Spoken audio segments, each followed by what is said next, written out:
I remember that afternoon of December 23rd as clearly as if it were yesterday. The sky over Aurora was a dull gray, snow falling lightly like scattered fragments of broken memories. I, Adrian Westfall, 32 years old, a literature teacher living in Aurora, Colorado, was behind the wheel of my beat-up old Subaru driving nearly 6 hours north toward Lander, Wyoming. That day, I drove the long distance to the little log cabin where Grandma Sylvia had lived alone for the past 8 years, ever since Grandpa Dennis passed away. Highway 287 stretched out white and endless, flanked by snow-covered pine forests. Every now and then, a herd of deer would suddenly dart across my headlights, making my heart skip a beat. I hadn't visited Grandma in almost 4 months. 4 months filled with lesson plans, students, grading papers, faculty meetings, and then those late nights alone in my tiny apartment in Aurora, staring out the window at the falling snow, feeling utterly empty inside, until the phone call 5 days earlier. "Adrian, my dear grandson, you have to come home for Christmas, you hear me?" Her voice was still warm, but there was a slight tremble at the end of the sentence. "This Christmas, I have a special gift I want to give the whole family. Everyone has to be here. No one can be missing, do you understand?" My heart was pounding as I listened. It wasn't because of the gift. I just wanted to hug her, to smell the burning pine in the fireplace, the scent of baked apple pie, the smell of childhood. Grandma Sylvia was the only person left in the world who made me feel like I still had a real home.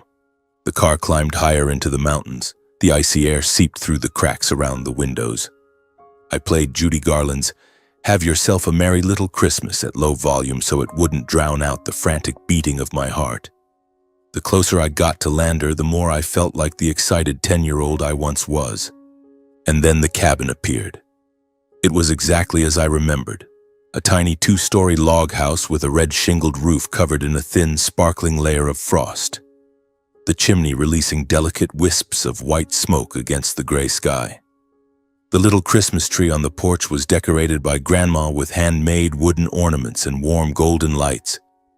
From a distance, it looked like a glowing matchbox in the middle of a lonely winter. I parked the car, my heart racing. The front door was slightly ajar, golden light spilling out. I stepped onto the creaking wooden porch steps under a thin blanket of snow, carrying my bag of gifts, wanting nothing more than to rush inside. "Grandma, I'm home," I called softly, pushing the door open. The smell of pine, onion braised meat, and cinnamon cookies wafted over me so strongly I almost cried.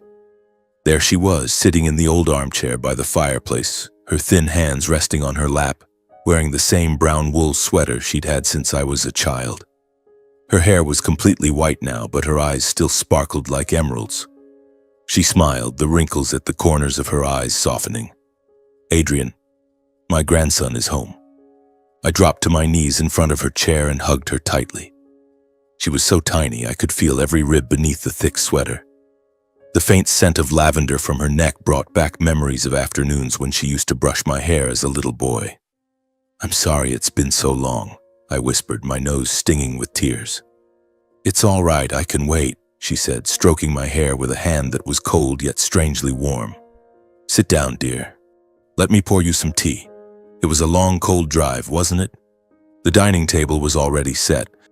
A pristine white tablecloth, red candles, the silver cutlery Grandpa had bought back in 1980, and a clay pot of steaming carrot beef stew. Every detail showed she had been preparing since morning, maybe even since yesterday. She had done it all alone. I placed my Christmas gift bag on the table and pulled out a forest green sweater and a thick sheep's wool scarf. "Merry Christmas, Grandma." I smiled, a little embarrassed. She opened them, her eyes lighting up, and hugged the sweater to her chest like a child. "They're beautiful. I'll wear it tonight." She kissed my forehead. "Thank you, my dear grandson." We were still joyfully catching up after 4 months apart when the sound of a car in the yard startled me. Mom, Dad, and Zach had arrived. The door burst open and cold wind rushed in. Dad, Raymond, walked in first, wearing an expensive fur-lined coat, his face already scowling. Mom, Teresa, followed, stomping the snow off her boots and muttering something about terrible roads. My 29-year-old brother Zach had earbuds in, eyes glued to his phone. He gave Grandma a curt greeting and flopped onto the sofa. They hadn't brought any gifts, not even a flower, not a real hug. 10 minutes later, Uncle Albert, Aunt Joanna, and their daughter Peyton arrived. Uncle Albert complained about the cold the moment he stepped inside. Aunt Joanna glanced around the cabin as if it were filthy, and Peyton took selfies in front of the Christmas tree without even saying hello to Grandma. The atmosphere turned heavy from the very first minute. No one smiled genuinely. No one asked how Grandma was doing. They just sat there, waiting for dinner, waiting to leave. It broke my heart for her. Grandma kept smiling, slowly moving around to pour water and serve extra meat into everyone's bowls. But I could see the loneliness in her eyes. Dinner began. The clinking of silverware, the sound of chewing, dull conversation about gas prices, the new iPhone, Uncle Albert's upcoming vacation. No one mentioned Grandpa, who had passed away. No one asked if Grandma was healthy, if the roof still leaked, if the winter was too cold for her. Then Grandma stood up. Everyone fell silent as they watched her carry a thick stack of white envelopes, walking slowly around the table as if performing a ritual. She placed one envelope in each person's hand. Dad, Mom, Uncle Albert, Aunt Joanna, Zach, Peyton, and finally me. "Here are your Christmas gifts," she said, her voice soft but clear. People exchanged confused looks. A few whispers rose. "What is this?" Zach leaned toward Peyton and muttered, curiosity mixed with mockery in his voice. I held the envelope, feeling the thick, smooth paper beneath my fingers, my heart pounding like a war drum. I opened it slowly, gently peeling back the glue, and slid out the paper inside. It was a check. First National Bank of Wyoming. Pay to the order of Adrian James Westfall. Amount, $5 million US. The numbers and letters were printed clearly, professionally, without a single smudge. I looked up abruptly, my breath catching in my throat as if someone had punched me in the chest. The others opened their envelopes almost simultaneously. The chaotic rustling of paper filled the room, followed by 3 seconds of deathly silence. 3 seconds that felt like the whole world had stopped spinning. Every pair of eyes was fixed on the check in their hands. The silence was so complete I could hear my own heartbeat. Then suddenly everyone burst into laughter like a bomb exploding at the dinner table. "Oh my God, Grandma!" Zach was the first to lose it, clutching his stomach and laughing so hard tears streamed down his face, waving his check like a cheap paper fan. His face was red, eyes squinted shut, mouth wide open. $5 million? Where did you print these, Grandma? They look so professional. Did you use Uncle Albert's color printer? Or did you hack the bank? He shrieked with laughter, punching Peyton's shoulder, his voice high-pitched with excitement and mockery, as if this were the funniest joke of the year. Peyton laughed along, her shrill giggle ringing like breaking glass, her face flushed with shallow delight. She held her check up in front of her and snapped a photo with her phone right there at the table, the flash blinding everyone. "Granda gave us fake checks for Christmas, iconic," she said between laughs, fingers flying across the screen to post it on her Instagram story, eyes gleaming with superficial amusement. "Oh my God, $5 million. Grandma, are you a secret billionaire? I'm totally posting this. My friends are gonna die laughing." She waved the check in Grandma's face like it was a cheap toy, her face contorted from laughing too hard, completely oblivious to the seriousness in Grandma's eyes. Aunt Joanna's laugh was more sarcastic, sharp and grating like shattering glass, her face wrinkled around the mouth with obvious skepticism and contempt. She held the check between 2 fingers, lifting it close to her eyes as if inspecting counterfeit money. Then turned to Grandma with a biting tone. "Mom, come on, stop joking. You still have to ask Adrian for money to fix the roof, and now you suddenly have a fortune to give each of us $5 million? Give it up, Mom. What kind of weird joke is this? Do you think we're little kids?" She shook her head, glancing at Uncle Albert for support, her face red from trying to suppress laughter but dripping with mockery, as if Grandma were a senile old woman putting on a clown show. My father didn't laugh loudly, but he shook his head vigorously, his scowl showing clear irritation and disappointment. He glanced at the check, then tore it into 4 pieces without hesitation, the sharp ripping sound cutting through everyone else's laughter. He tossed the scraps onto the table. They fluttered down like paper snow, and sighed heavily. "What kind of joke is this, Mom? I drove 6 hours to have Christmas dinner, not to watch this nonsense. Did you think we'd find it funny?" His face flushed with anger, eyes avoiding Grandma's, as if he were embarrassed for her, though deep down it was obvious disappointment. He had hoped for something real, not a worthless piece of paper. My mother was quieter, but her face went pale with shock before settling into an awkward smile. She turned the check over a few times, blinking in disbelief, then whispered to Dad, "Raymond, she's probably just joking, but it does look pretty professional." She didn't tear hers up, but she didn't keep it carefully either. She simply set it down on the table like something unnecessary, her expression a mixture of confusion and disappointment. I alone remained silent in the chaos. I sat there, the check still untouched in my hand, my thumb gently tracing the words, $5 million. My heart was pounding wildly, my breathing rapid, as if my entire body were trembling with an unnamed premonition. I looked at Grandma. She stood there, hands clasped tightly in front of her stomach, back slightly bent with age, but her eyes burning brightly as they looked straight into mine. She wasn't smiling. She offered no explanation. There was not the slightest hint of jest in her gaze, only a chilling seriousness and a deep, aching sadness I had never seen before, as if she were looking straight through my soul and into the chaotic future that was about to unfold. Dinner ended amid mocking laughter and the shredded pieces of checks fluttering down onto the wooden floor like confetti from a cruel joke.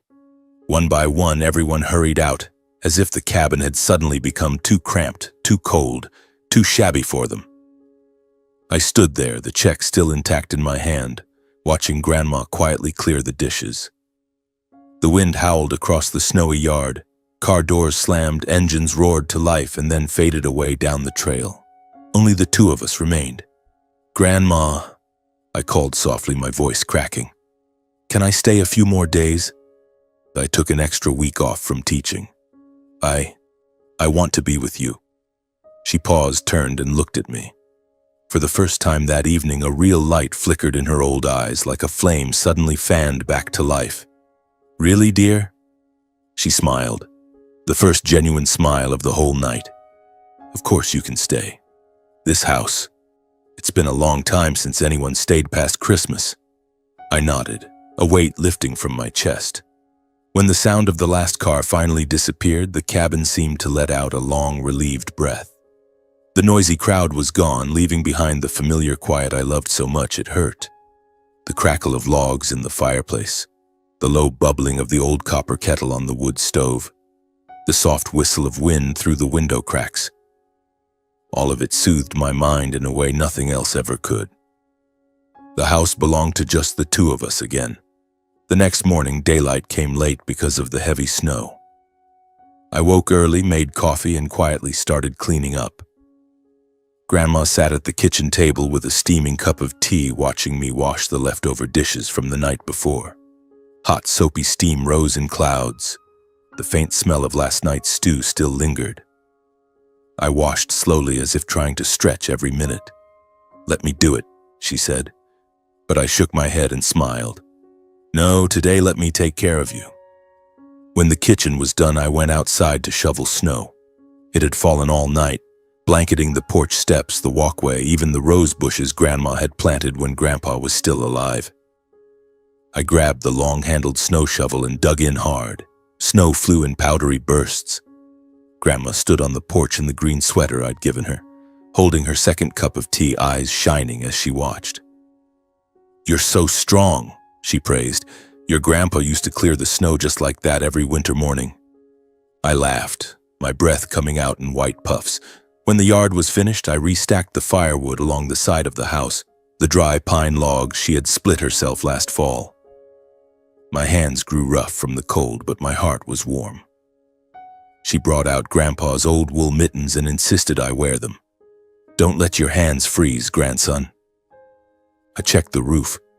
Snow had piled nearly 1/2 meter thick in places. I climbed the ladder and pushed it down in heavy slabs. Grandma stood below, anxiously looking up, handing me a towel to wipe the sweat even though the air was knife cold. "Come down, dear, it's dangerous." "I'm fine, Grandma. I'm used to it." I laughed loudly, my voice echoing in the crisp air. At noon, I fixed the squeaky kitchen door hinge, oiled it, tightened the screws. She sat beside me, passing me each tiny screw, then brewed a pot of hot ginger tea and set it next to me.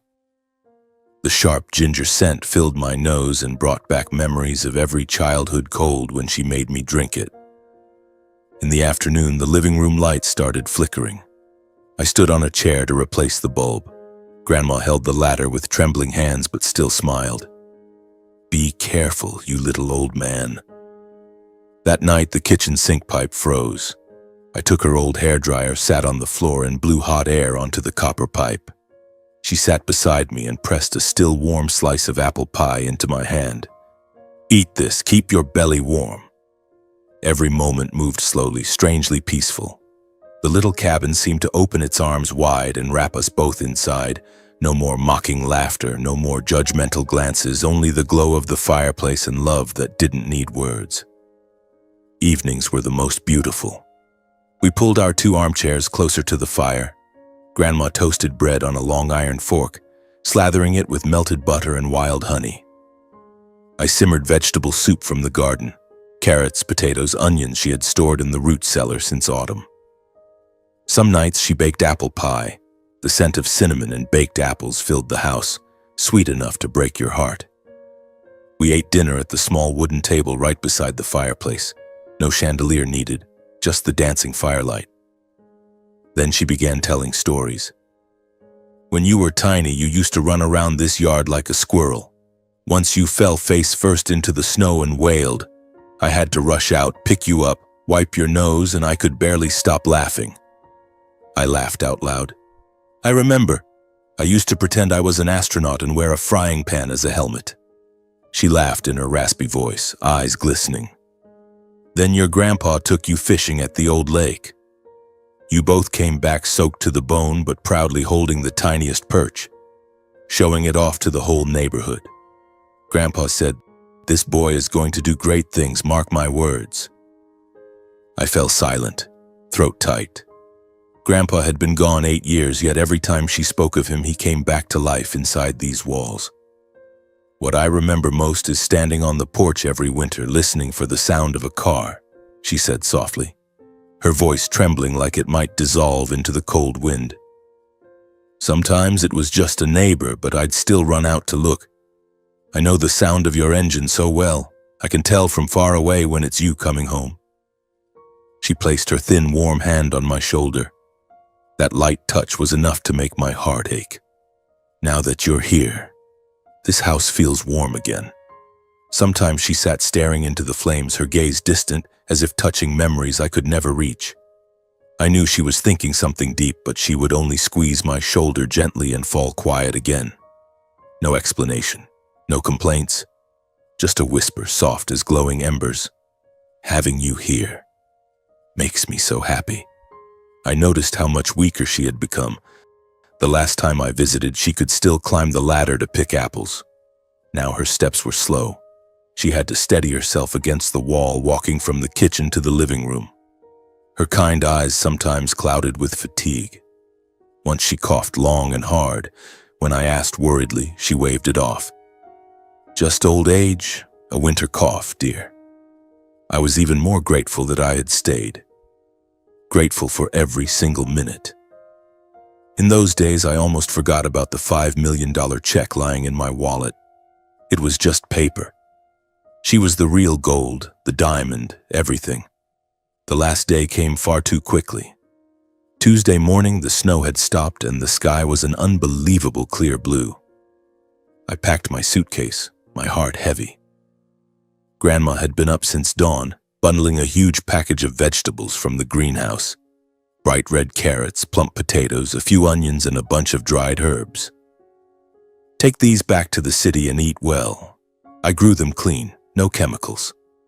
I held her for a long time on the porch. She looked so small in the green sweater and the thick scarf I'd given her, the mountain wind tossing her silver hair. I kissed her forehead, The familiar scent of lavender stung my eyes. "I'll be back soon, Grandma, promise. Next month." She nodded, eyes red but still smiling. "Yes, I'll be waiting." I got in the car and rolled down the window to wave. She stood there, a tiny figure against the endless white forest, her scarf fluttering like a butterfly's wing. I drove away, looking back through the rearview mirror until she disappeared. I didn't know that was the last time I would ever see her standing there. I didn't know those peaceful days had been the final ones before the entire world I loved came crashing down. I got back to Aurora late in the afternoon. The city hadn't changed. Snow drifting lightly, streets packed, horns blaring. I unlocked the door to my third-floor apartment, tossed the suitcase into the corner, and collapsed onto the sofa. I was exhausted, but my heart still carried the warm scent of pine logs and Grandma's apple pie. I texted her, "I'm home safe, Grandma. Miss you so much." No blue tick. She'd probably left the phone in the kitchen again. The following days flew by like a gust of wind. I buried myself in work so I wouldn't overthink things. Then came Wednesday evening. I opened the suitcase to grab clothes for laundry, pulled out sweaters and socks, and there at the very bottom was the white envelope, its corner slightly curled from being pressed for days. I picked it up and chuckled to myself in the dark living room. $5 million. It really did look professional. The bank seal, Grandma's shaky but clear signature. I plopped down on the floor and kept turning the check over under the table lamp. Suddenly I remembered the look in her eyes on Christmas night. Why not give it a try? What do I have to lose? I muttered. The next morning I drove to the Chase branch near the school. I queued up as usual, the check inside the envelope in my hand, secretly laughing at myself. The teller is going to lose it when she sees this. When it was my turn, a very young teller named Mia, according to her name tag, greeted me with a professional smile. "Hi, sir. How can I help you today?" I slid the envelope through the slot. I'd like to deposit this." She opened it, glanced down, then snapped her head up and stared at me, eyes wide. She looked back at the check, this time for much longer. I started to feel embarrassed, my face burning. "Could you wait just a moment, sir?" She stood and disappeared inside. 15 minutes later, a middle-aged man in a gray suit and gold-rimmed glasses came out, holding my check like it was a live grenade. "Mr. Westfall?" He smiled, but his eyes were serious. "I'm Brian, the branch manager. Could you step into my office, please?" I swallowed hard and followed him, a bad feeling creeping in. In the private room, he placed the check on the desk and slid a receipt toward me. "This check appears to be valid. It was drawn on an account at First National Bank of Wyoming. The signature matches, the routing numbers are correct. We'll hold the check and run additional verification. For an amount this size, the process takes 2 to 5 business days. If everything clears, the funds will be deposited into your account this week." I nodded like a bobblehead, my throat dry. "Yes, thank you." Walking out of the bank, I still couldn't believe what I'd just heard. $5 million. My hands shook on the steering wheel the whole drive home. I had to pull over once before I trusted myself to keep driving. 2 days later, Friday. I was in the teacher's lounge grading tests while colleagues chatted and laughed around me. My phone buzzed. I glanced at the screen. A notification from the banking app. "Your account has been credited $5 million. I shot to my feet. The chair crashed backward, the noise loud enough that everyone turned to stare. Ignoring them, I bolted into the hallway, hands trembling as I opened the app. The screen glowed. $5 million. I froze in the middle of the corridor, heart hammering so hard I thought it would burst out of my chest. Students passing by gave me strange looks. Joy, shock, then suddenly a chill ran down my spine. I rushed into the bathroom, slammed the stall door, and dialed Grandma. Ring, ring, no answer. I called again, a third time. Nothing but empty echo from the other end. She must be out in the garden, I told myself, or napping, or left the phone inside. Calm down. I took a deep breath and called my parents. "Hello? It's me." "Yeah, what?" Dad's curt voice. I cashed Grandma's check. "It's real, Mom, Dad. $5 million. It's already in my account." 1 second of silence. Then Dad burst out laughing, a scornful, dismissive laugh. "Stop kidding around, Adrian. I tore mine up on Christmas Day. There's no way she had $5 million. You're being childish." Mom snatched the phone. "Adrian, are you dreaming? Stop making up stories for attention. I'm tired of these games." I swallowed and called Zach. "Hello, bro." He sounded half asleep. "Zach, the check Grandma gave us on Christmas. Do you still have it?" "Huh, that piece of paper. I threw it away somewhere. Why are you calling so early?" "I took mine to the bank, and it's real. $5 million just hit my account." Zach yawned loudly. "Yeah, real funny, man. Don't bother me, I'm going back to sleep." Click. I didn't give up. I called Uncle Albert. He roared with laughter on the line. "A Christmas fairy tale, kid? Don't make me laugh." Aunt Joanna was harsher. "Adrian, stop bringing up that check to mess with us. There's no way your grandmother had that kind of money. We threw ours in the trash ages ago." I went numb. Everyone thought I was lying. Only Peyton was left. She picked up, voice syrupy sweet. "Hey, cousin, why are you calling so early?" "Peyton, do you still have the check Grandma gave you?" "Yeah, I kept it as a souvenir. It looked pretty legit, actually. Take it to a bank and try to cash it." I just did. $5 million really went into my account." Peyton giggled. "Are you pranking me? Gotta go, bye." I thought she'd just ignore me, but the next morning at 8 a.m. my phone rang. "Peyton. Adrian, how dare you trick me like that?" Her voice was shrill, almost hysterical. "I took that check to the bank this morning and they said the account is empty. Do you think this joke is funny?" I froze. My heart dropped to the floor. "Peyton, I'm not joking. I got the money for real. I can send you the screenshot. Don't lie to me. I hate you." She hung up. I sat down hard on the kitchen floor, hands shaking uncontrollably. What the hell was going on? I had received the money 2 days ago. How could the account suddenly be empty? I called Grandma again. Still no answer. 10th time. 20th time. Nothing. A cold dread crawled from the base of my neck down my spine. I glanced at the clock. 9:12 a.m. She was always up by 6 to light the fireplace. Why hadn't she answered the phone in days? I threw a few changes of clothes into a backpack, grabbed my wallet and car keys, and bolted out of the apartment without even locking the door. On Highway 287, snow started falling in big, heavy flakes that smacked against the windshield like invisible hands trying to hold me back. I drove faster than usual, knuckles white on the steering wheel, radio off, only the frantic thud of my heart filling the silence. Those 6 hours felt like an entire lifetime. I called Grandma again and again, no answer. I called old Jim, the neighbor who used to split firewood for her, no answer. A crushing dread pressed down on my chest. I prayed she was just sleeping deeply, mildly sick, or that her phone had simply died. But deep inside, I already knew something was terribly, irrevocably wrong. When I finally turned onto the snow-covered dirt road leading to the cabin, dusk had fallen. The headlights swept across the pine forest and the blinding white ground. The cabin appeared silent and abandoned like a forgotten painting. No smoke rose from the chimney. No warm golden light spilled from the porch. Only darkness and a deathly cold. I skidded to a crooked stop, leapt out and ran up the steps, slipping on ice. My keys clattered to the ground. I had to kneel to pick them up, hands shaking violently.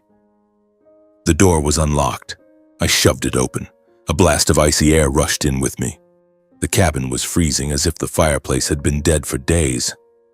"Grandma?" My voice echoed, lost among the wooden walls. No reply. Only the wind howling outside and my heart pounding like war drums. I walked slowly toward her bedroom, terrified of startling her. The door was ajar. I pushed it gently. She was lying there. Blanket pulled up to her chest, hands neatly folded on her stomach, face peaceful as if lost in the deepest, sweetest sleep. Silver hair spread across the white pillow, lips slightly curved in what looked like a faint smile for a beautiful dream. Relief flooded me. I nearly cried. She was only sleeping, must be exhausted. "Grandma," I whispered, stepping closer, gently tugging the blanket higher to keep her warm. Her hand was exposed. I reached to tuck it in and froze. Cold. Ice cold. Not the cold of winter, but the cold of someone already gone. Trembling, I touched her cheek, still cold. I pressed my hand to her chest, no rise and fall. I laid my ear against her heart, no beat. In a single second, my entire world collapsed. "Grandma! Grandma, no! Please, no!" I screamed, voice shattering, shaking her, hugging her, kissing her forehead, tears pouring down onto her face, but she remained still, serene, as if she had simply been waiting for me to come home so she could say goodbye. I don't remember dialing 911. I only remember sitting beside the bed, clutching her hand, sobbing until my throat was raw. The paramedics arrived, 2 men in reflective jackets, faces grave. They checked her pulse, shone a light into her eyes, then one gently placed a hand on my shoulder. "I'm so sorry. She's been gone for probably 3 or 4 days. 3 or 4 days. Since the morning I left. She had lain here alone in this freezing house waiting for me, and I never knew." I collapsed to the floor, held her one last time, and cried until there were no tears left. Later, after they had taken her away, the cabin felt terrifyingly empty. I sat on the living room floor numb when I noticed a white envelope placed neatly on the dining table, exactly where she used to sit and pour my tea every morning. On the outside, in her familiar trembling handwriting, "For Adrian." I picked it up. My hands felt like lead. Inside was a long letter on the lined paper she always used, written slowly but clearly. I read it, each word squeezing my heart until I could barely breathe. "My dearest Adrian, by the time you read this, I will have gone to be with your grandfather again. Please don't cry too much, my sweet boy. I have lived a full life and I am content. The $5 million you received is everything your grandfather and I saved and invested throughout our entire lives. The nights he stayed up studying stocks, the winters I mended clothes instead of buying new ones, the trips we never took so we could leave something for our children and grandchildren. This past Christmas, I did it on purpose. I wanted to test everyone's hearts. I knew I didn't have much time left, so I needed to see who still remembered family, who still truly cherished me. I wrote a check for each person, but the account held exactly $5 million, enough for only one check to clear. Whoever cashed theirs first would receive everything. Anyone who came after would simply be told insufficient funds. And I believed you would be the first to try. You didn't laugh, you didn't tear it up, you didn't throw it away. You are the only one who still held on to family. I am so proud of you. Use that money to live well, Adrian. Live for yourself. Don't live to please others, and don't let anyone force you to share if you don't want to. You deserve it more than anyone. My only regret is that I didn't get to hug you one more time. But I will always be here, in this cabin, in the smell of apple pie, in the crackle of the fireplace, in the Wyoming mountain wind. I love you so much. Forever, your Grandma Sylvia. I folded the letter, pressed it to my chest, and sobbed like a child. The cabin now felt both warm and suffocatingly cold at once. Warm because she was still in every brick, every log. Cold because she was truly gone. I sat there a very long time until night fell completely. Then, hands still trembling, I picked up the phone and called each family member. First, my parents. "Hello?" Dad's curt voice. "Mom, Dad, Grandma passed away." Silence. No cry, no gasp, nothing. Just heavy silence, then a dry, "Yeah," followed immediately by, "So, is there a will? Did she leave anything?" I hung up, unable to speak. I called Zach. He just said, "Oh," then asked, "So, you really got the $5 million?" I called Uncle Albert, Aunt Joanna, Peyton, same reaction from all of them. No grief, no sorrow, only calculating silence followed by questions about money, the house, the land, the estate. I sat on the cold floor clutching Grandma's letter, crying until my eyes were dry. I had no idea that from this moment on, the family I once thought was bound by blood would descend into the ugliest, most vile chaos they had ever created. And this time I would no longer be the quiet, obedient grandson. 2 days later, Grandma's funeral was held on a bleak Wednesday morning. Snow fell thick and heavy, blanketing the small cemetery behind the old Lutheran church in downtown Lander in a pure, unbroken white. I had been standing at the church door since early morning wearing the only black suit I owned, the shirt collar stiff with cold. I greeted each mourner, shook hands, accepted condolences, but my eyes kept drifting to the simple pine coffin placed in the center aisle, the cheapest one available, because I knew Grandma hated ostentation. The neighbors came in large numbers. Old Jim brought a bundle of wildflowers tied with twine. Mary from the bakery hugged me and sobbed uncontrollably. Grandma's old friends from the quilting club, the church circle, the ones who had known Grandpa, they all came, quietly filling every creaky wooden pew. They cried real tears. I hugged them, and I cried real tears too. My family arrived late. Mom, Dad, and Zach walked in just as the church bells struck 10. Dad wore an expensive gray suit and a perfectly straight tie, but his face was as cold as if he were attending a board meeting. Mom had huge sunglasses on despite the gray sky, lips pressed tight, clutching a Chanel handbag. Zach stood with his hands in his pockets, one AirPod dangling. They didn't hug me. They just nodded slightly and went straight to the front row. Uncle Albert and Aunt Joanna were almost half an hour late. Their shiny black SUV screeched to a halt outside. The slamming doors echoed down the empty street. Aunt Joanna wore a mink coat and silk scarf. As she wiped snow off her high heels, she whispered loudly to Uncle Albert, "I wonder how much Mom actually left. Hopefully enough to cover my credit card debt." I heard every word. My fists clenched so hard my nails dug into my palms until they bled. That was the moment I understood. To them, Grandma had only ever been money on legs. The service began. The pastor read from the Bible, his warm voice rising above the steady patter of snow on the roof. Then it was my turn to speak. I walked to the pulpit, hands trembling around the crumpled piece of paper I had gripped too tightly. My grandmother was the most extraordinary woman I've ever known. My voice broke. She taught me what unconditional love looks like, what it means to live kindly no matter how harsh life becomes. In her final days, I was lucky enough to be with her, to light the fire for her, to listen to her old stories, to see her smile. That was the greatest gift of my life. I spoke about the sweater I'd knitted for her, about our simple dinners of vegetable soup and toasted bread, about that last hug on the porch. Tears fell onto the wooden pulpit. Down below, many wiped their eyes. But in the family pew, Zach was secretly checking his phone. Uncle Albert was whispering something to Dad, and their glances at each other were loaded with meaning. I bowed my head, unable to go on. After the burial, as Grandma's coffin was lowered into the ground amid the swirling snow, the mourners quietly left. Only my family was asked to stay in the small wooden hall behind the church, a room that smelled of pine and weak coffee. Attorney Howard Grant was already waiting. In his 60s, snow-white hair, impeccable black suit, gold-rimmed glasses, he spoke slowly but firmly.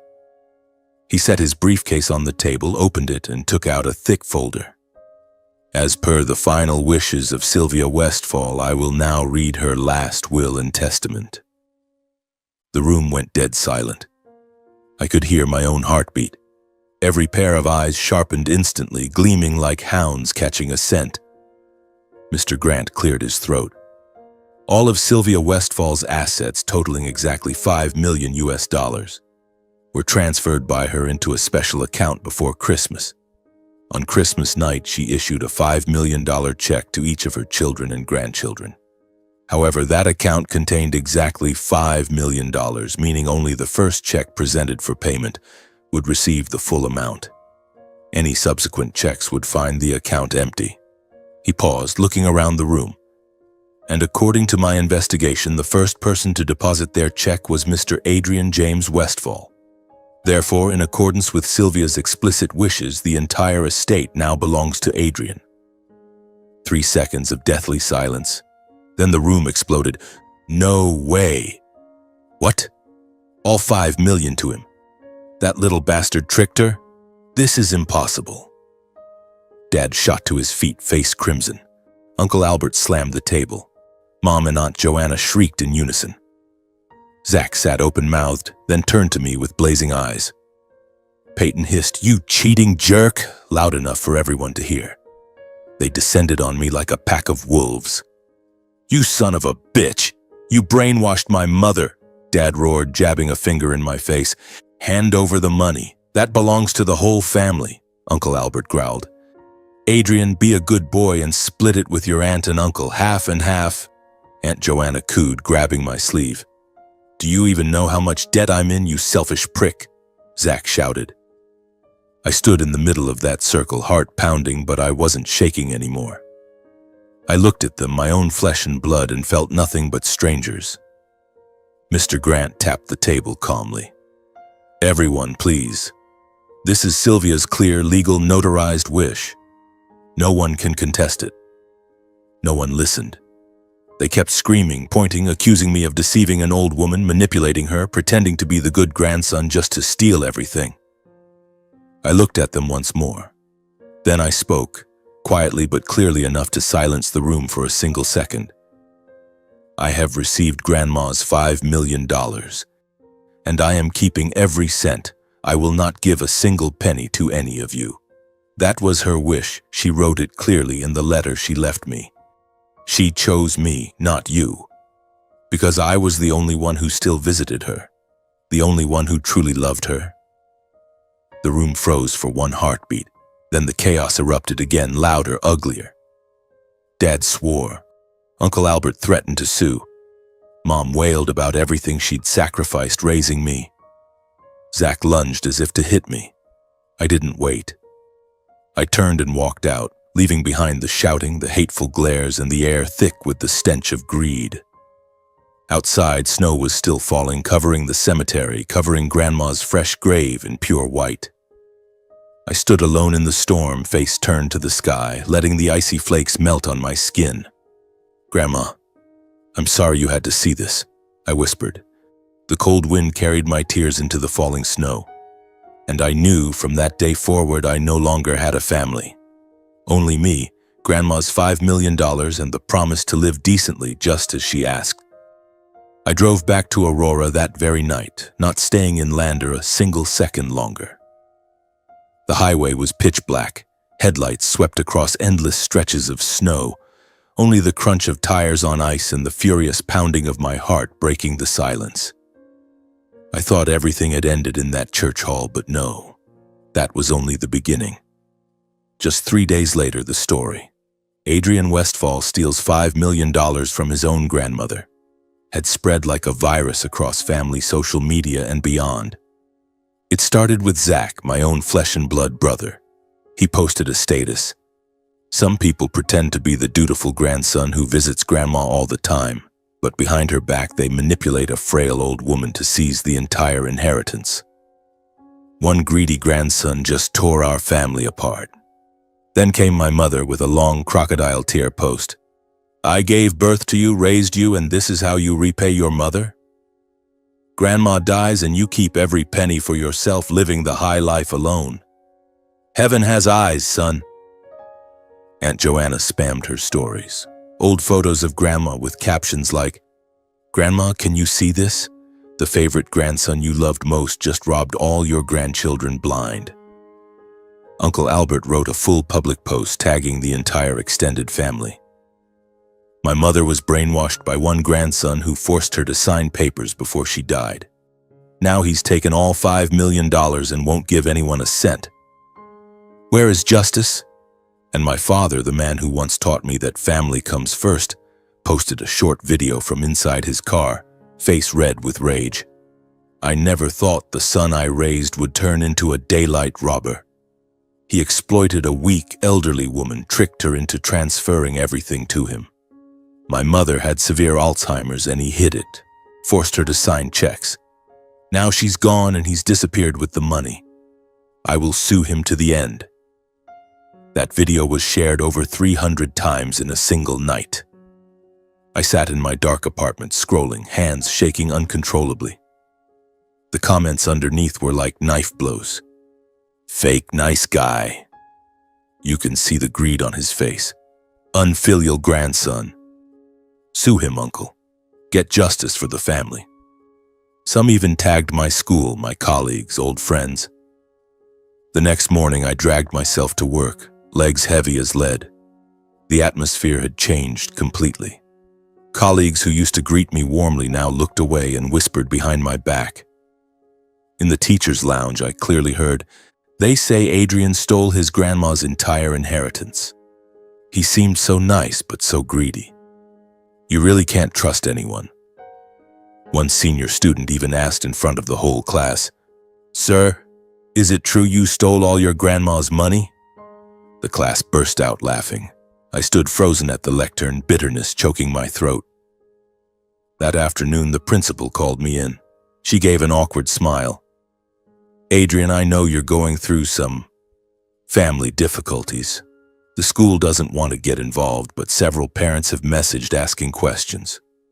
Could you give a brief explanation?" I told her everything, voice trembling, that it was my grandmother's explicit wish, that I hadn't tricked anyone. She nodded, but her eyes were full of pity. "Please understand, the school just wants everything calm." I left her office feeling like a criminal. My mental state plummeted. I lost my appetite, couldn't sleep, woke up drenched in sweat at 3 a.m. every night, hearing Grandma calling me in the cold wind. I lost weight, dark circles under my eyes, stood in front of classes with my mind miles away. Messages from the family poured in like a storm. Zach, "You dog, drop dead."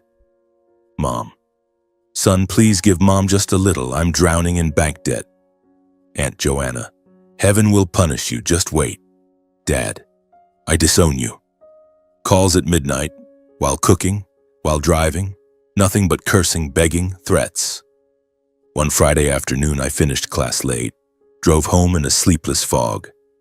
On the 3rd floor I found a thick golden envelope placed neatly in front of my door, glaring red quartz seal. I sank to the hallway floor and tore it open with shaking hands. The first words made my blood run cold. Summons to court. Plaintiffs, Raymond Westfall and Albert Westfall. Defendant, Adrian James Westfall. Then the accusations, one after another like stab wounds: fraudulent appropriation of inheritance, exploitation of a vulnerable elderly person lacking mental capacity, violation of family ethics, demand to void the bank transaction and redistribute assets according to lawful inheritance ratios.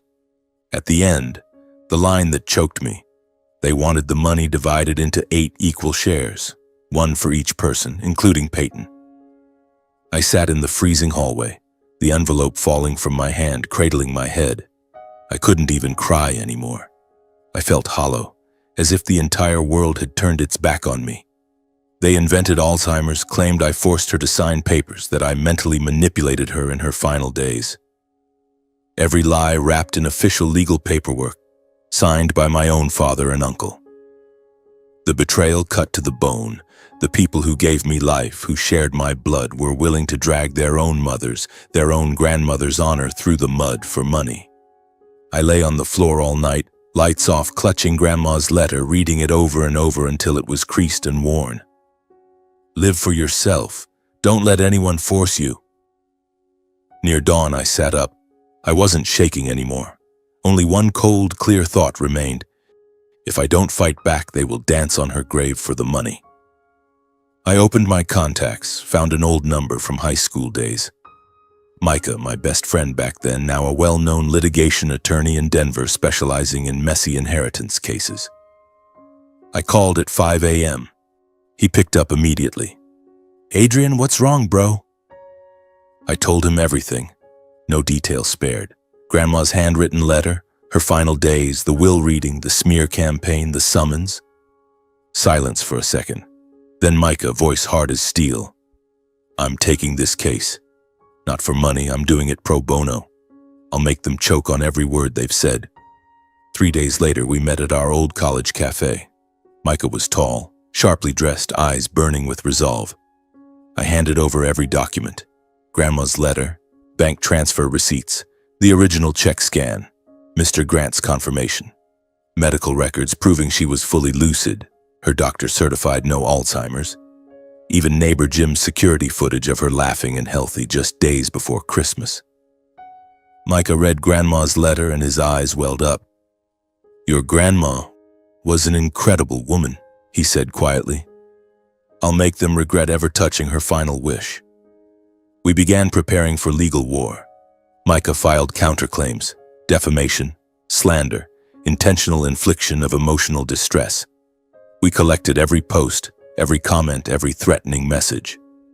We gathered evidence of her mental clarity, bank records, Mr. Grant's testimony, the diary she kept in her final days that I found in her desk drawer. This was no longer about money. This was about defending the honor of a woman who spent her whole life loving a family that never deserved her. I looked out the cafe window as snow began to fall again. Grandma, I whispered in my heart, I won't let them win. The battle had only just begun. The first court hearing fell on a bitterly cold April morning in Lander, Wyoming. The Fremont County Courthouse was an old red brick building with a roof still patched with half-melted snow. Local media had no idea the case existed, no reporters, no cameras, yet the public gallery was packed. My family had dragged in distant relatives, old neighbors, even random Facebook acquaintances just to watch the show. They squeezed together behind the plaintiff's bench, whispering loudly, eyes gleaming like they were waiting for the season finale of a soap opera. I sat on the defendant's side next to Micah. He wore a navy suit, tie perfectly straight, face calm and icy. I was wearing the same black suit from Grandma's funeral, fingers gripping the edge of the wooden bench until my knuckles went white. On the plaintiff's side, my father sat in the center, scowling. To his right was Uncle Albert, top 2 shirt buttons undone, eyes bloodshot from lack of sleep. To his left was my mother, wearing huge sunglasses indoors, clutching a tissue like she was about to burst into tears. Zach sat beside her, earbuds dangling, glaring at me with pure hatred. Aunt Joanna and Peyton were in the row behind, whispering nonstop. The judge entered, Helen Carter, a woman in her mid-50s with short silver hair and a voice sharp as a blade. She banged the gavel. The room fell silent. The plaintiff's attorney, a short, overweight man named Richard Doyle, sweat beading on his forehead despite the cold, stood first. My clients, the biological children and grandchildren of Sylvia Westfall, have been unjustly deprived of their rightful inheritance by the defendant, Adrienne Westfall.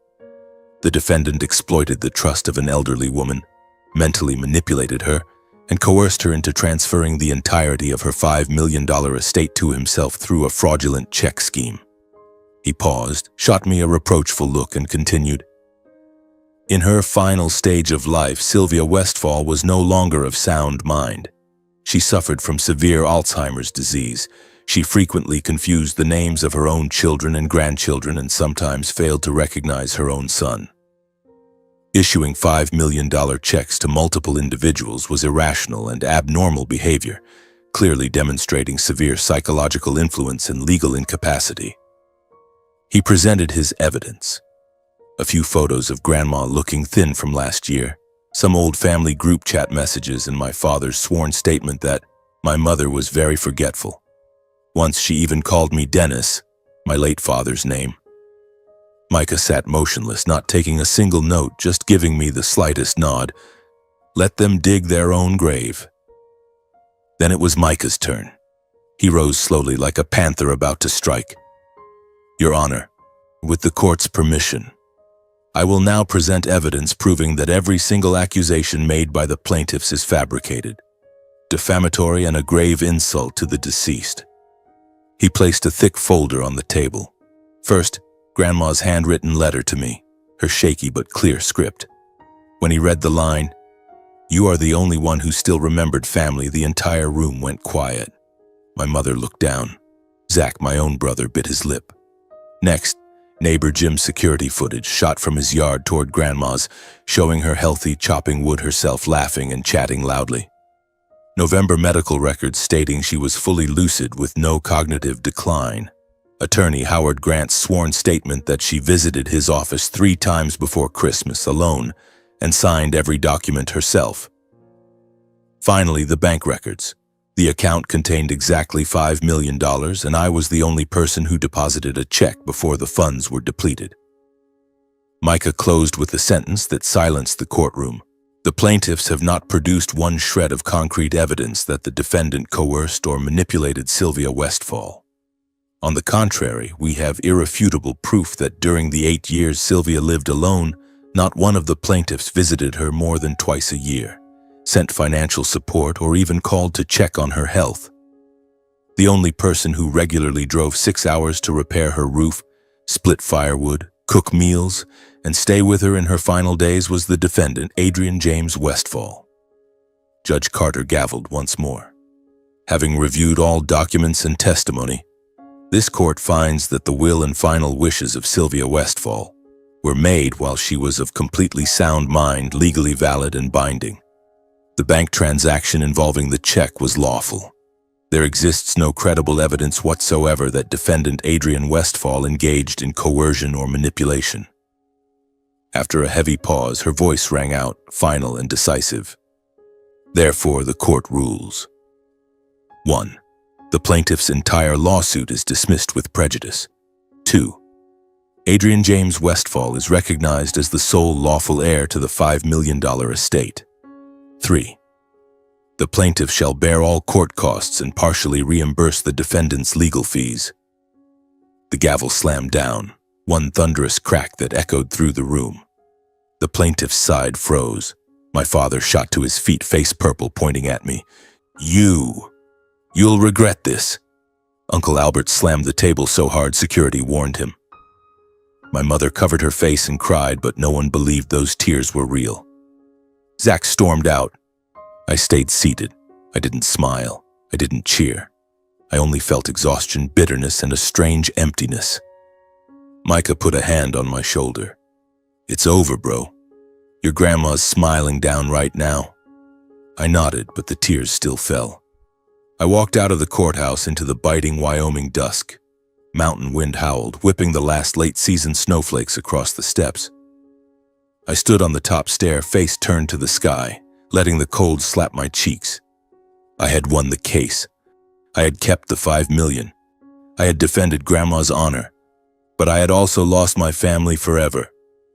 And this time it didn't even hurt anymore. Just a cold, hollow space in my chest where my love for my parents, my brother, my aunt and uncle used to be. I got in the car, started the engine, and drove out of Lander without looking back. Ahead lay the long white highway. Behind me, a past I would never return to. I whispered into the wind, "Grandma, I won. Now I'll live decently, just like you told me to." And I knew, even having won this battle, I was still the loneliest person in the world. I got back to Aurora well past midnight. I parked in front of the building, killed the engine, and sat in the darkness for a long time. My phone kept buzzing. Congratulatory texts from Micah, an invoice from Attorney Grant, and a few messages from unknown numbers I assumed were distant relatives. I turned it off, went inside, and collapsed onto the sofa without switching on the lights. I had won the case, but why did my heart still feel like it was carrying a ton of stone? The next morning, the news spread faster than I expected. A local Wyoming paper ran a short article. $5 million inheritance dispute ends. Court dismisses lawsuit, upholds deceased's will. No names were mentioned, but on social media that was more than enough. All the old posts from my parents, aunt and uncle Zach and Peyton were dug up again, and this time public opinion turned 180 degrees. First, my parents. I had unfollowed them on Facebook long ago, but Micah sent me screenshots of the new comments. Relatives were openly criticizing them. One aunt wrote, "What kind of parents sue their own son over their own mother's inheritance money?" Unfilial doesn't even begin to describe it. Old neighbors in Wyoming, the ones who used to play cards with Grandma, posted stories. So ashamed on their behalf, jealous of their own child to the point of dragging him to court, and now that they lost, total silence. Longtime friends started cutting contact. I heard through a cousin that Dad had been kicked out of his weekly golf group because nobody wants family drama. Mom was suddenly excluded from the Saturday women's tea at church. People whispered, "Teresa? The one who sued her own son over Grandma's money?" Scary woman. Their job suffered too. Dad, a logistics manager, was called in by his boss and warned because of the inflammatory social media posts. "Raymond, the company doesn't want employees involved in personal scandals that hurt our image." He was formally reprimanded, and co-workers started avoiding him at lunch. Mom, a bank teller, now got sidelong glances from colleagues. Her once close co-worker barely said hello anymore, muttering that she heard Teresa sued her own son for $5 million. Terrifying. The rift between my parents and me became irreparable. They stopped calling, but I knew they were furious and deeply humiliated. From scattered messages, I heard that they fought nonstop. Mom sobbed and blamed Dad for pushing the lawsuit. Dad roared that it was our greedy son's fault. They lived in constant tension for weeks, sleepless, Dad drinking more, Mom staring out windows alone. I no longer felt pity, only sadness for two people who let greed blind them to family. Uncle Albert suffered the heaviest financial blow. The court ordered him to pay a substantial sum for filing a frivolous lawsuit, nearly $2,000 in court costs plus part of my legal fees. For a small business owner, that was devastating. His auto repair shop on the outskirts of Wyoming relied on local customers. Now they vanished. People talked. That's Albert Westfall, the one so greedy for his own mother's money he sued his own nephew to steal the inheritance. A parts supplier called. "Albert, I really don't want to get mixed up in this lawsuit mess. Let's pause our partnership." He lost 3 major contracts in the first week after the ruling. Finances collapsed fast. He had to sell his old pickup to cover bank debts, and the shop became deserted except for a few loyal customers out of pity. I pictured him sitting alone in the dark garage, beer in hand, face gaunt with worry. Greed had driven him to the edge. Aunt Joanna took the hardest social hit, the thing she valued most. She had been the queen of Peyton's school parent groups, local charity circles, and the fancy Wyoming social scene. Now her reputation lay in ruins. At parent meetings, people whispered behind her back, "There's Joanna, the one who spearheaded the lawsuit to split inheritance money with her husband's nephew." One mother posted in a group chat. Micah forwarded it to me. "Joanna always claimed she loved family above all. Well, the mask is off. Greedy scheming, tearing the family apart for cash." At the annual charity gala, a wealthy patron smirked. "Joanna, I heard you sued your nephew for Grandma's money. You really know how to keep up appearances." She was removed from the charity board to avoid scandal. Invitations dried up, neighbors stopped saying hello. Aunt Joanna retreated, posted far less, but I knew she was in agony. For her, reputation was worth more than money. Zach, my own brother, took a brutal hit to his personal reputation. A drunken video he recorded right after the trial, ranting, "My brother is a dog who stole all Grandma's money," was secretly filmed and spread among his friends. His college buddies, drinking crew, gym bros, everyone saw it. They distanced themselves. Zach is such a petty, selfish jerk, suing his own brother over an inheritance. His pretty marketing girlfriend broke up with him 2 weeks later. "I can't handle your family's insane drama anymore. Suing your own brother over Grandma's money? Disgusting." For the first time, Zach felt real shame. He sent me a few drunken late-night texts. "Bro, I messed up, but you were harsh too." Pride stopped him from facing me properly. Now he lives withdrawn, rarely goes out, looks hollowed out, and his sales job suffers because clients who heard the rumors avoid him. Peyton got off lightest, but still felt it. At college, her friends teased, "Peyton, you sued your cousin for Grandma's money. So badass." She lost a few friends, and her family princess image was tarnished. She posted far fewer stories, laughed less.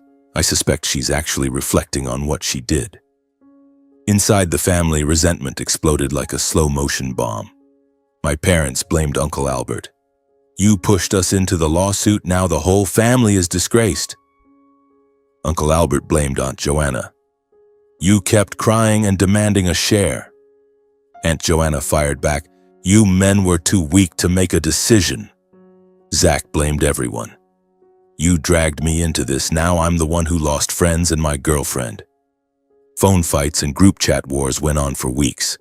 The family no longer gathers. This Christmas there will definitely be no reunion. And they still messaged me, half apologies, half reproaches, half envy. "Dad, son, I was wrong, but you should think of your little brother too."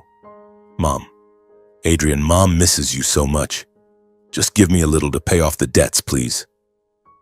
"Zach, you won. Happy now? I'm the one suffering." Aunt Joanna, "Nephew, I'm sorry I got carried away, but don't you feel guilty keeping everything?" I read them all, never replied, gradually blocked the numbers, deleted the group chats, and lived in my own silence.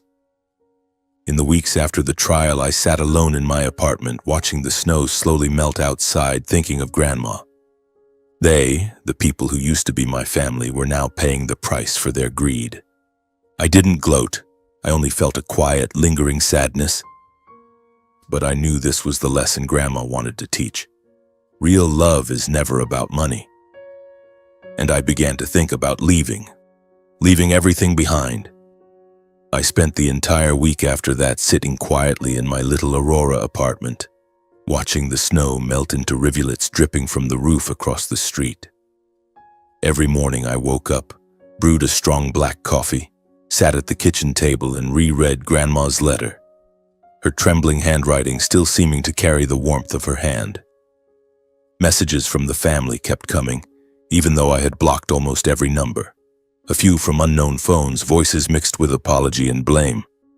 "Adrian, son, we were wrong, but you still have to think about your family." Or from Zach, "Don't you feel guilty keeping all the money? I've lost all my friends because of this." I read them, then deleted them. No reply. Not out of hatred. The hatred was gone. I was simply exhausted. I realized that to heal, I had to cut the cord completely. Not for revenge, but to protect myself from that endless cycle of accusations, blame, begging, and sarcasm. I started acting. First, I blocked every single contact. Mom, Dad, Uncle Albert, Aunt Joanna, Zach, Peyton, everyone. I deleted the family group chats, unfollowed them all on social media, and changed my phone number. It felt like cutting a noose from around my neck. No more midnight calls, no more smear posts, no more fake pleading. Only silence, real silence, for the first time in months of chaos. Work at school had become suffocating. Colleagues still whispered behind my back, "I heard Adrian's lawsuit is over. He won, but his family is destroyed." And their looks were no longer friendly, only curiosity and suspicion. Students, innocent but nosy, sometimes asked outright, "Sir, is it true you're super rich now? $5 million?" The whole class would burst out laughing while I forced a smile. "Just family stuff, guys. Let's focus on the lesson." But deep down I knew the peace here was gone. Every class felt like performing in a play. My mind was elsewhere, the old passion gone. I decided to quit. I handed in my resignation to the principal, citing personal reasons and the need for a break. She nodded sympathetically. "I understand, Adrian, but the school will miss you." I didn't tell anyone where I was going. I quietly wrapped things up, graded the last papers, and said goodbye to my students with a heavy heart. "Study hard, okay?" I said, my voice catching a little. One kid asked, "Where are you going, sir?" I smiled. Somewhere quieter. Back home, I started packing. This tiny apartment with its old sofa, wooden kitchen table, and shelves full of classic novels now felt like a prison. I packed everything into a few cardboard boxes. Clothes, books, a handful of photos with Grandma. Nothing extra. I didn't want to carry the past. I sold the old Subaru, bought a small pickup truck for the move. No one in the family knew where I was going. I left no note, made no farewell calls. I simply locked the door one last time, looked at the empty rooms, and walked away. The $5 million sat almost untouched in my account. I had only used a small portion for legal fees and daily expenses. No luxury cars, no European vacations, no stock market gambling. My goal was to live simply, exactly as Grandma had asked. Live decently, live for yourself. $5 million wasn't for squandering. It was for building a new, honest life without the rat race. I drove north, along endless highways flanked by pine forests and rocky mountains. At first, I had no specific destination, just the need to get far away from Aurora, from Wyoming, from the painful memories. I stopped in small towns along the way, slept in cheap motels, ate roadside burgers, and thought. Then I chose Montana, a remote little place called Willow Creek, nestled against the Rockies with a crystal-clear lake and endless pine forests. It reminded me most of Grandma, quiet, cold but warm in its own way, like her old cabin. I bought a modest log house on the edge of town, nothing grand. Red shingled roof, wide porch overlooking a wildflower yard, a little creek murmuring behind the house day and night. 3 rooms, a small kitchen with a wood-burning stove, a simple bedroom, and a study with wooden bookshelves. I repainted the walls myself, fixed the creaky hinges, planted wildflowers out front. Every hammer blow, every brush stroke felt like rebuilding myself. I applied at Willow Creek High. The town desperately needed teachers, so they hired me right after a short interview. "You taught high school literature in Colorado? Perfect, we need someone like you." The principal smiled warmly and asked nothing about my past. I started the following week, 10th and 11th grade, American literature and creative writing. The kids here were straightforward and kind. They asked about Shakespeare and Hemingway, not about $5 million. They took to me quickly because I taught calmly and honestly. "Mr. Westfall tells the best stories," one said. I smiled, warmth in my chest for the first time in months. My new life was simple but full of meaning. I woke at 6, brewed strong coffee in an old copper pot, sat on the porch watching the sun rise over the mountains, listening to birds instead of car horns. Then a 10-minute drive to school, 3 morning classes, chatting with students during breaks. "Do you like writing stories? Go for it, I'll read them." Afternoons, home to cook something simple, vegetable soup from the garden, toast with local honey. Evenings by the fireplace reading The Great Gatsby or Thoreau's Walden, or writing in my journal. Thoughts about Grandma, her final days, this new life. Sometimes I wrote letters to her knowing she'd never read them. "Grandma, I'm living decently now. I miss you so much." Weekends were when I truly lived, hiking forest trails, boots crunching on pine needles, breathing air so clean it stung my lungs. Gardening, planting carrots and potatoes the way she taught me. Or visiting the little town market, buying fresh bread from the old baker, making small talk about the weather. No one knew who I was, they just knew me as the new teacher Westfall, quiet and kind. No lawsuits, no $5 million, no suspicious looks. Just Adrian, an ordinary teacher. For the first time in months, I felt peace. The first nights in Montana, I still woke up from nightmares. Courtrooms, my father's hateful glare, Grandma lying cold in the cabin. But gradually sleep grew deeper, dreams gentler. Grandma smiling by the fireplace, me running through the snowy yard as a child. I understood I wasn't running away, I was starting over. A real life, not one spent trying to please others, but lived for myself, exactly as she told me to. The $5 million still sits quietly in the bank, growing slowly in a safe savings fund. I've used only a little. The house, an old pickup for hauling firewood, and a small anonymous scholarship fund for needy students at school from a friend. The rest is saved for retirement, or perhaps to help someone who truly needs it, the way Grandma always did. Every simple day here helps me understand more deeply what Grandma wrote in her letter. Live for yourself. I still remember those trembling lines, the faint blue ink on lined paper like a whisper from the past. Living for myself, not to prove anything to anyone, not to chase luxury cars or mansions, not to please the people who once hurt me. I began to feel the true value of peace. Early morning walks in the forest, boots crunching on fallen leaves, listening to sparrows chirping overhead. I would stop beside an ancient pine, touch its rough bark, and think, this is living. No need for praise, no need for likes on social media, just a heart at rest. Kindness became clearer than ever. In Willow Creek, people live slowly and help one another without keeping score.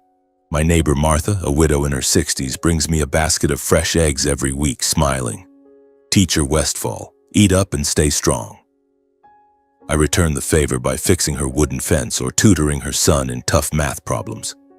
No one asks about my past. No one pries.